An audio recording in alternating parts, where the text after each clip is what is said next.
הדוכן עצמו קוראים לו ספינט אנד טייק. הדוכן מורכב מקופסה ושתי מכסים, מכסה למעלה ומכסה למטה. הדוכן עצמו מכניסים פה פירות, ואז מסובבים את זה ככה, ואז הפירות שהיו כאילו למטה שם, הם פה למעלה. הפכנו אותם וזה מאוד יעיל. עשינו את זה כדי שבקופסאות רגילות שאין את זה, אז מה שהכי למטה הוא נרכב הכי מהר. אז אנחנו עשינו פה, נגיד מה שפה למטה, אנחנו מסובבים את זה, ואז הוא למעלה, ואז הוא נרכב פחות.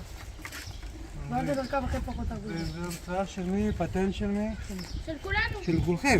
לא, כאילו הרעיון שלי, הרעיון שלך, ההרכבה של כולנו. זה של כולם, שתף את כולם, זה רעיון עוד יותר טוב.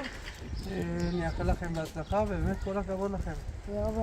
נשמע מעולה, זו פעם ראשונה שאני פוגש דבר כזה. בהצלחה לכולם. תודה רבה. לכם. וזה בעצם קופסה שאנחנו אומרים אותי יחדות.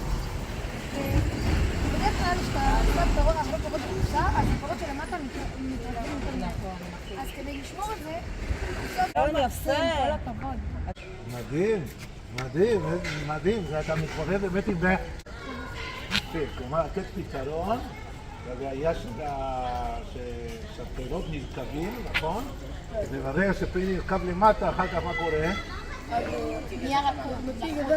אבל החוט הזאת משפיעה על כלל הפירות, נכון? ואף אחד לא רוצה לחפור שם לראות מה קורה, ככה אתה הופך את זה. ואז זה הולך לפח. יוצא דרך הממה. כל התחלקנו בקבוצות, בקבוצה נוחדת מערכות על כל אחד מהרקות שבחר.